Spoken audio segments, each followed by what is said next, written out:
He y'all with another boxing video once again. It's your boy CJ Goodfellow back with the Boxing Clinic and more. And it's funny how that premier boxing champion under scrutiny is hitting the internet wave. And as it should. I started talking about it and it really caught fire. I think a lot of people recognize what's going on now. And it's good that people are speaking out and spitting the facts. New media. But let's talk about welterweight division. And it's been a topic of discussion. But wouldn't it be great if some investors came together? It would be great if hypothetically Mike Tyson did good with his money, and Vander Holyfield did good with their money, stuff of that nature. It was like magic, be like Magic. He didn't make a lot of money like he made in the NBA. Magic was a good businessman. He was a good investor. He networked. But imagine if we had some type of boxing investors or some investors that wanted to invest into this 8-man tournament.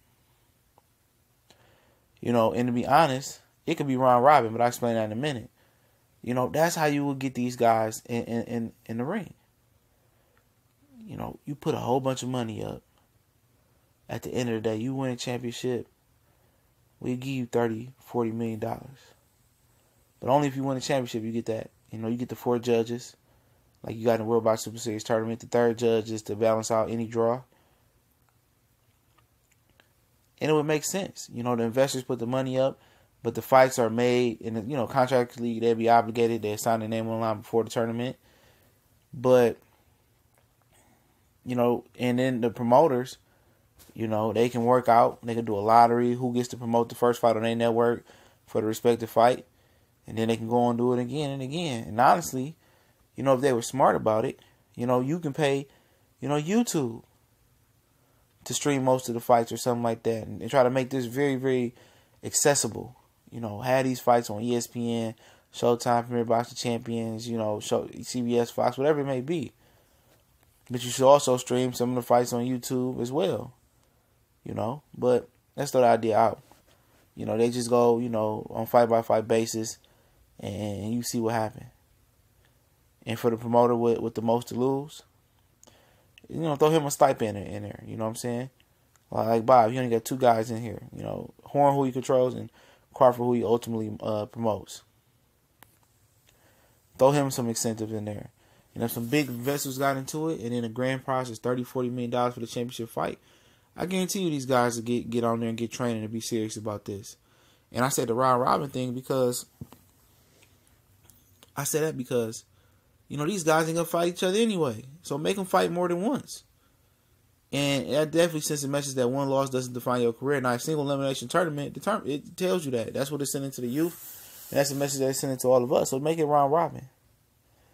Bring active boxing back. And I wish we had fighters that made a lot of money in their day have a lot of money now. And able to be better businessmen. And made them have a guy like Al Heyman back in their day, able to invest their money. I think boxers will really get behind this idea. Guys that made a ton of money. Put your money together. Get some ad money, get some endorsements for these guys, and put up one big ass tournament. One tournament, even if it's single elimination, I have a problem with that. And when you do the fight by fight, whoever they choose to fight in the network, push the money out by fight till you get to the championship fight, and investors kick in some money, and maybe the network kicks in a little bit more money to make the pot interesting. But you telling me that you gonna make what you make on a fight by fight basis, like Earl versus Sean. They probably make $1 million and something or $2 million a piece. You're still making that money, but when you get to the championship round, it's a $30-40 million prize. Maybe I'm a little bit too steep, or $10 million prize, $15 million prize, cash, yours. I think a lot of guys have put it on the line for that, and this is something that guys can thrive in. At the end of the day, Andre Ward got a gold medal. That's something he can hold on as an amateur. Another thing he can hold on as a pro is being one of the very few pros to win a high profile tournament. They can't take that away from him. He fought who they put in front of him like the amateurs. He took an amateur style. He had an amateur style opportunity presented to him. He dominated. Now, who's the guy that's going to dominate this tournament? Who knows? But whoever dominates this tournament is going to come out undisputed. That's another thing about it. They're going to come out the man. And not only will they come out as undisputed, they didn't dug no corners. They fought any and everybody because they did a round robin. Even a single elimination. They did everything. and their power. And it's key. It's key. I wish we had those investors in boxing. I wish we had those godfathers in boxing that had the money, that wasn't out here trying to scrape the ground, that did right with their money instead of tricking off, buying drugs and alcohol and stuff of that nature. And we have really, really wealthy guys in American boxing, godfathers, and they can get investors to come in and they can make this happen and promote it the best way, set up the best venues for these fights. You definitely may have a pay-per-view starting making at the winner's tournament. This tournament will be the greatest thing since sliced bread, especially if you can get these guys on camera. You can do a good 24/7 all access on regular TV or HBO, Showtime, wherever it may be, showing the fighter's personality. And then not only are you doing that, you're making the fans happy. You're making them fight each other. And that's something the fans want to see in the most talented division in boxing, with notoriety added on top of it. This would be like $1 billion idea. And the money they invested, they could make that back just in a championship fight probably. They really could. Because the championship fight in this tournament would be hot as fish grease. And like I said, they can make their money back with ads, pricing ads, and stuff of that nature. But at the end of the day, they're producing something that's great. You're producing an undisputed champion for the first time, held by all 4 major belts. Because all the rest of the undisputed champions at welterweight held 2 belts, the WBA, WBA, which is the longest reigning belt, I believe. Then the IBF when it came in.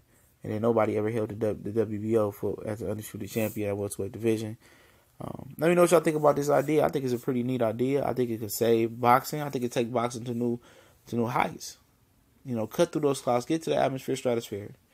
I think that's what this could do. And it'd be interesting as well. This would give the fans exactly what they want to do. This would be a boxing marathon for most fans, but let me know if my idea dumb, smart, or you don't give a hell. We out.